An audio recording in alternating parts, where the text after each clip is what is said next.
Hello friends, welcome back. ఈ వీడియోలో అరటి చెట్టు దాని స్టోరీ నా ఎక్స్పీరియన్స్ మీతో షేర్ చేస్తాను. ఇక్కడ చూస్తే ఈ చెట్టు 2.5 years బ్యాక్ చిన్న చెట్టు పెట్టాను. ఆ చెట్టుకి 2.5 years పట్టింది గెల రావడానికి. మన వెదర్ జోన్ బి వెదర్కి గెల వచ్చింది, కానీ అది 1 month అయినా గెల పెరగట్లేదు. సో నేను ఎప్పుడు అరటికాయలు పెంచలేదు కాబట్టి నాకు ఇండియాలో ఫార్మింగ్ చేస్తున్న నా కజిన్స్ని అడిగితే వాళ్ళు అరటి పువ్వు కట్ చేయాలి, దాని లేకపోతే అది పెరగదు అన్నారు. అది పువ్వు కట్ చేసినాక సో మళ్ళీ ఒక 1.5 month వెయిట్ చేశాము. అయినా సరే అది పెద్దగా పెరగలేదు. అప్పటికే చలి వచ్చేసేసింది కాబట్టి ఇంకా దాన్ని కూడా కోసేసాము. సో చూడ్డానికి కొంచెం పెద్దగా ఉన్నాయి, కానీ అవి చాలా చిన్న పిందల్లాగానే ఉన్నాయి. అరటి గెలని కోసేసాము. గెల కోసినాక ఒక చెట్టుకి ఒక గెల మాత్రమే వస్తుంది, అదే దాని లైఫ్. ఇంకా అరటి చెట్టు ఎందుకు ఉపయోగపడదు, అక్కడ ఉన్నా అది ఎండిపోతుంది తప్పితే దాని నుంచి ఇంకో గెల రాదు. అలాగే ఆకులు కూడా రావు. చెట్టు అలా వదిలేయచ్చు కదా, ఆకులు వస్తాయంటే ఆకులు కూడా రాదు. ఈవెన్చువల్గా చెట్టు కూడా ఎండిపోతుంది. మీకు ఆల్రెడీ చూస్తే అవుటర్ లేయర్ ఆల్రెడీ ఎండిపోయింది. ఆ పక్కన ఉన్న చెట్లు వాటికి ఇంకా లైఫ్ ఉంది కాబట్టి అవి ఎండిపోలేదు. ఇది దీని లైఫ్ అయిపోయింది కాబట్టి దాని పైన లేయర్ కూడా ఎండిపోయింది. సో దీన్ని కోసేసుకుందాం. దాని పక్కన ఇంకొక 2 చెట్లు ఉన్నాయి, 2 పెద్దవి, 1 చిన్నవి ఉన్నాయి. అవి నెక్స్ట్ ఇయర్ గెలలు ఎక్స్పెక్ట్ చేస్తున్నాను. ఎర్లీగా వస్తే గెలలు పెద్దగా అయ్యి ఫ్రూట్ వస్తుందేమోనని కొంచెం ఆశతో ఉందాము. ఇది ఆల్రెడీ కోసేసాము. దీన్ని ఏం చెయ్యాలి, ఎలా వాడుకోవాలి, వాడుకోవచ్చా, పారేయడమా, ఏం చెయ్యాలి అనేవన్నీ ఇప్పుడే చూపిస్తాను. ఇవి ఆల్రెడీ అక్కడ ఇంకా ఉన్న అరటి చెట్లు. మనకు ఆల్రెడీ వెదర్కి కాకులన్నీ పాడైపోయి ఇలా అయిపోయినాయి. ఇప్పుడు వీటిని ఏం చేయాలి, కట్ చేయాలా వద్దా? కట్ చేసి చాలా మంది మల్చ్ చేస్తున్నారు. అట్లీస్ట్ జోన్ బి అండ్ ఎబోకి మనం కట్ చేయాల్సిన పని లేదు. దానికన్నా తక్కువ జోన్లకి నాకు ఎక్స్పీరియన్స్ లేదు కాబట్టి నేను మీతో షేర్ చేయలేకపోతున్నాను. జోన్ 7B అండ్ నేను 2 years చూశాను. ఆ ప్లాంట్స్ ఏమీ అవ్వవు. ఆకులు కూడా కట్ చేయాల్సిన పని లేదు. కొంచెం వాటికి ప్రొటెక్టివ్గా ఉంటుంది కాబట్టి నేను ఈ వింటర్ అంతా అయిపోయినాక కొత్త ఆకులు వచ్చినాక ఈ పాత ఆకులు క్లీనప్ చేసేస్తాను. మీకు అప్పుడు కూడా వీడియో తీసి చూపిస్తాను. చూడండి, ఆకులు చూడడానికి కూడా ఇంకా ఆకులన్నీ వాడిపోయినాయి. చూడండి, కొంచెం వెదర్ బాగున్నా సరే ఆకు పైకి రావడానికి ట్రై చేస్తుంది. కొత్త ఆకు మనకు అప్పుడప్పుడు వెదర్ మధ్య మధ్యలో బాగుంటుంది, ఆకు వస్తుంది. కాకపోతే మళ్ళీ చలికి ఆకు మళ్ళీ వాడిపోతుంది చలికి. బట్ అదర్వైజ్ మనం చెట్లుని మలిచేసి కప్పాల్సిన పని లేదు మన వెదర్కి. అట్లీస్ట్ బాగా స్నో పడితే ఎలా ఉంటుందో చూద్దాము. ఇంకా మాకు విపరీతమైన స్నో పడలేదు ఈ 2 years నా ఎక్స్పీరియన్స్లో. సో ఇప్పటికైతే కవర్ చేయకుండా అలాగే మళ్ళీ గ్రో అవుతున్నాయి. వేరే వాళ్ళని కూడా అడిగాను, వాళ్ళ ఎక్స్పీరియన్స్ కూడా షేర్ చేశారు. అస్సలు కట్ చేయాల్సిన పని లేదు, అవే మళ్ళీ వచ్చేస్తాయి అని. సో నా ఎక్స్పీరియన్స్ మీతో షేర్ చేసుకుంటున్నాను.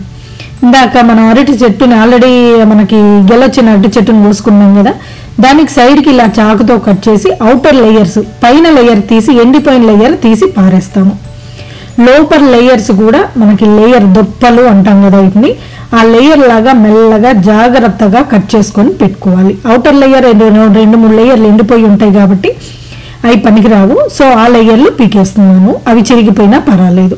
సో తర్వాత మీరు లేయర్లు తీసేటప్పుడు ఈ అరటి దొప్పలు అంటాము, ఇవి మన కార్తీక పౌర్ణమి, ఆల్రెడీ కార్తీక మాసంలో ఉన్నాం కాబట్టి మంచి టైంలో కట్ చేసుకున్నాము. మన కార్తీక దీపాలని నీళ్ళల్లో వదలడానికి చక్కగా వీటిని వాడుకుందాము. వాటిని ఎలా యూజ్ చేయాలో అది కూడా చూపించేస్తానండి. సో ఇవన్నీ మనకు కావాల్సిన సైజులో కోసుకున్నాము. మనకి ఇంకా ఏ సైజు కావాలంటే ఆ సైజులో కోసుకోవచ్చు. సో ఇంకొంచెం క్లీనప్ ఉన్నాయి. పెద్ద ఈ లోపలేమో అరటి మువ్వ అంటారు. లోపలిది ఇంకా అరటి మువ్వలు కూడా నేను ఆల్రెడీ చిన్న చిన్న పీసెస్ కట్ చేశాను. ఇవన్నీ మనం ఆల్రెడీ రెడీ చేసుకుని పెట్టుకున్నాం. అరటి గెల కూడా చూసారు కదండి, అరటికాయలు అంత బాగా పెద్దగా అవ్వలేదు, అవి పండుతాయి అని కూడా నాకేం లేదు. అందుకని వాటిని అలాగే కోసేసాను, కూర వండేస్తాను, అది కూడా మీకు చూపిస్తాను.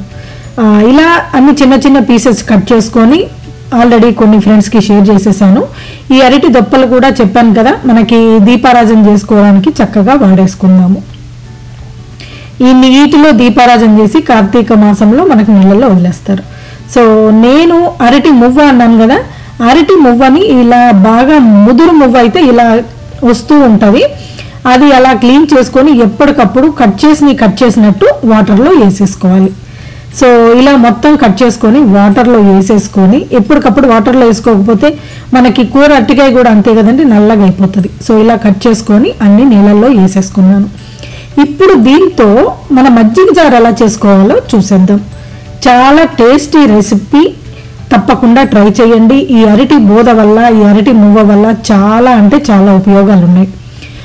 మనం ఆల్రెడీ తోడు పెట్టుకున్న పెరుగు తీసుకొని అందులో కాస్త గిలగట్టుకొని, పెరుగును చక్కగా గిలగట్టుకొని, అందులో మనం ఆల్రెడీ నీళ్ళల్లో ఉన్న అరటి మువ్వని ముక్కలు చేసి ఉన్నాయి కదా, ఆ మువ్వల్ని చక్కగా స్ట్రెయిన్ చేసి అవి మీరు పెరుగులో వేసి బాగా కలపండి. అలాగే ఉల్లిపాయలు, పచ్చిమిరపకాయలు, ఉప్పు వేసి బాగా కలిపి తాలింపు కూడా పెట్టేసుకొని ఇందులో వేసుకొని కలిపేయడమే. ప్రాసెస్ అంతా చెప్పాను, చూసేయండి మీరు కూడా. అరటి మువ్వతో ఉపయోగాలు అన్నాను కదా, అవి చాలా రకాలుగా మనకి యాంటీ క్యాన్సర్ ఏజెంట్, లైక్ కిడ్నీలో రాళ్ళు ఉన్న వీటితో ఇవి తినడం వల్ల తగ్గుతాయి. అలాగే ఈ అరటి మువ్వ కషాయం చేసుకొని తాగొచ్చు. ఇంకా అరటి మువ్వతో కూర చేస్తారు, అరటి మువ్వతో పచ్చడి చేస్తున్నారు. ఇంకా చాలా అంటే పెసరపప్పు వేసి కూర జస్ట్ ఫ్రై లాగా చేస్తున్నారు, చింతపండు పెట్టి పులుసు.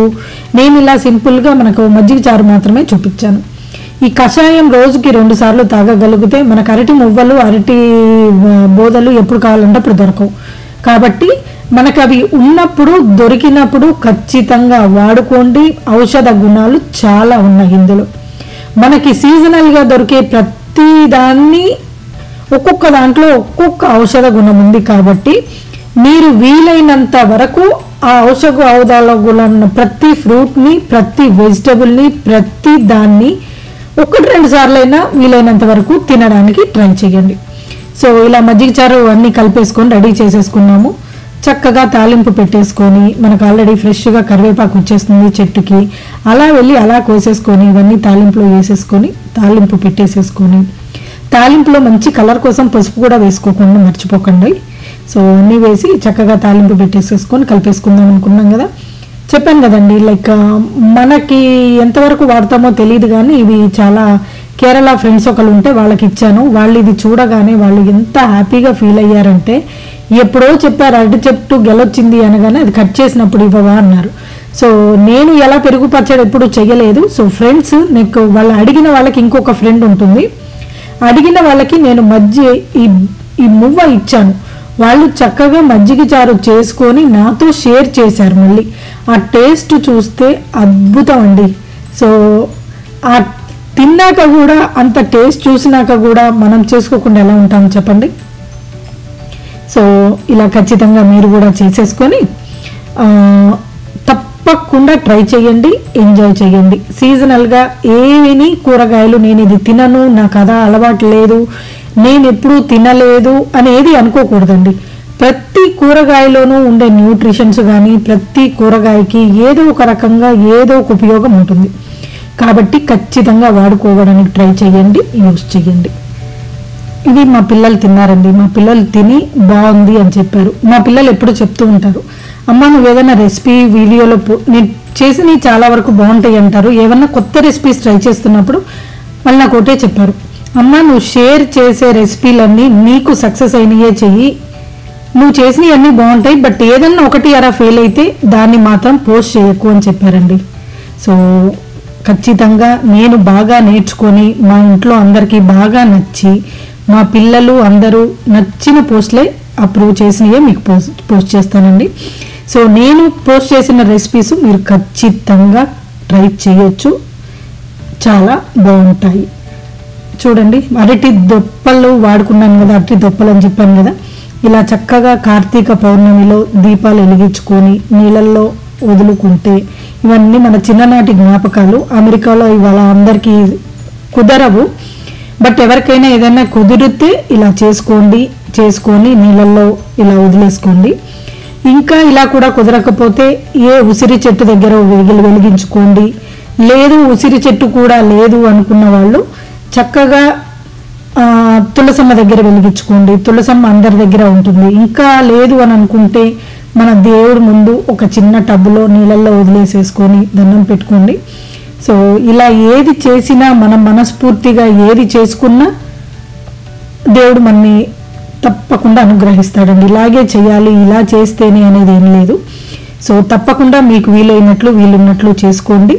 Thanks for watching. Please subscribe to my channel, share, like and click on bell icon. Thank you.